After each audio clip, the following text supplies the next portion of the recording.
So I received an interesting offer from my bank, and I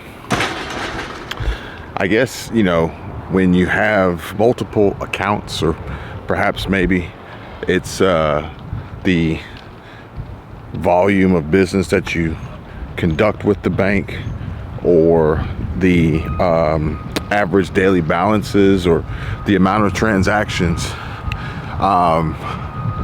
the banks are reviewing the accounts. Now, we know this because we've spoken about this.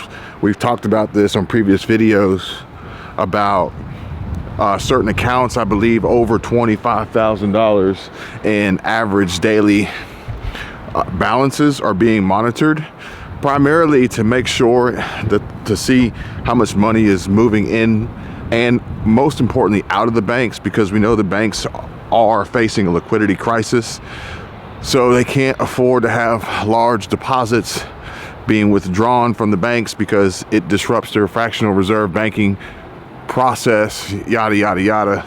More of the same, more of the same, more of the same. However, they're monitoring the accounts. Now, we do know that there are several banks involved in a pilot program for this new rollout and implementation of the CBDC, the central bank digital currency, which, you know, I came across this clip that I'm going to show you guys. If you have $2,500 or more in savings, then I urge you to listen to this message, as it could be extremely important to your future financial and personal well-being. And this clip, you know, he begins to tell you folks, if you got over $2,500 in savings, that this is going to really affect people with some form of considerable amount of savings, as there's a conversion of the evolution of the dollar, the US dollar, cash in particular, which is very, very important. My opinion, you know, take it for what it's worth. I feel as though this, like I said, what's my prediction? My prediction is more of the same. So that just means that we're going to have more challenges and more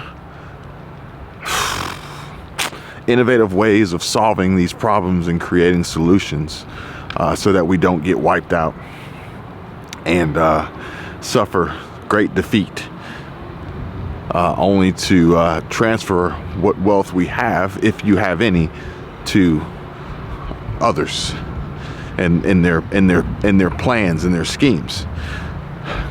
Quick answer, my opinion: diversity.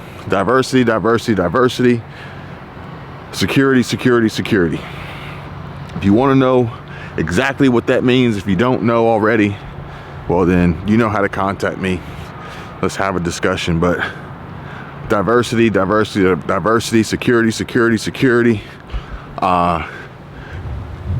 What the central bank digital currency, what the CBDC cannot do, is it cannot disrupt my assets, which is why I stress heavily on folks having cash flow producing assets, which is a huge component of the diversity that I'm talking about. Now, back to the offer that I have received from this bank. I'm not going to tell you which bank it is.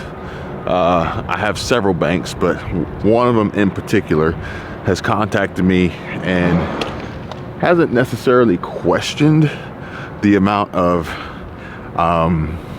deposits, but has questioned if I would be interested in engaging in a new pilot program that they haven't quite made available to the general public yet. But because of the types of accounts that I have, the businesses that we have, that we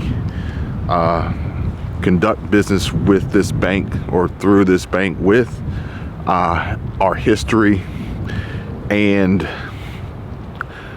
some of the relationships that we have with the bank, when you, depending on your company, your business, your personal financial situation, whatever it may be, when you get to a certain point, and if you guys want to know more, like I said, I'm an open book. I don't mind telling you guys. I want you guys to get to these levels. I want you guys to hit these highs. But when you get to a certain level at the bank, you end up with a banker.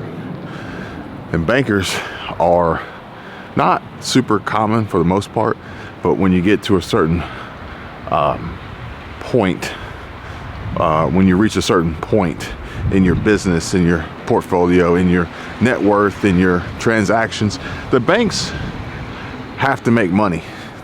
Granted, they can take your money, but at the end of the day, they would really prefer to make the money, because when they start taking the money, that's when people get scared and get nervous, and they start pulling their money out, which makes it harder for the banks to make money. So they make money. That's their first goal.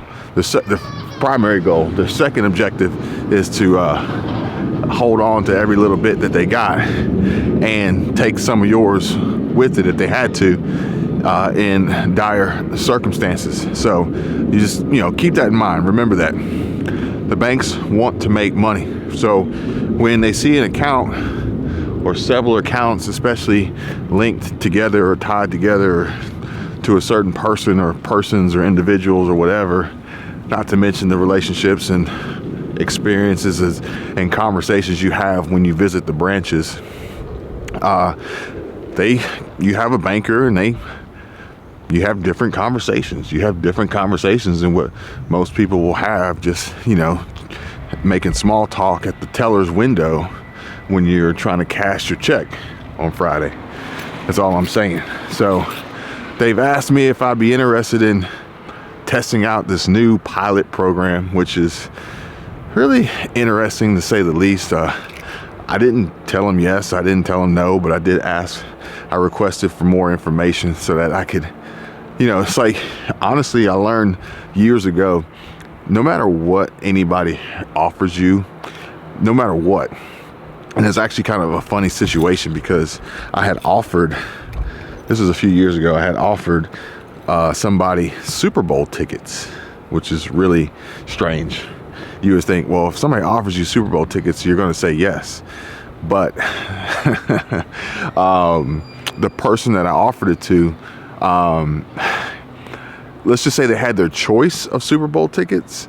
So when I offered them to them, they said, let me think about it. First, I need more information.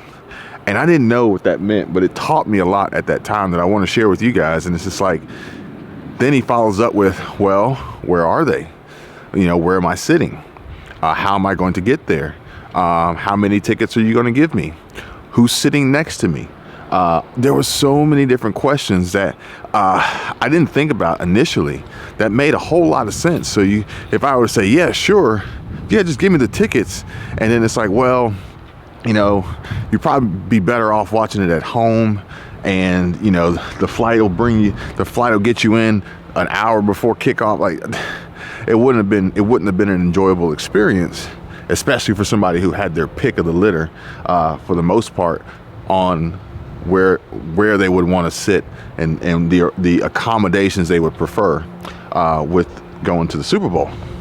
But all that is to say that when you're offered something, no matter how good or bad it sounds, maybe if it sounds really good, you don't automatically say yes. Maybe if it sounds bad, you don't automatically say no. You say, hey, I'd like to get more information. I'd like to become more knowledgeable and educated on what this is, whether or not I choose to accept or decline. You can never be overdressed or overeducated.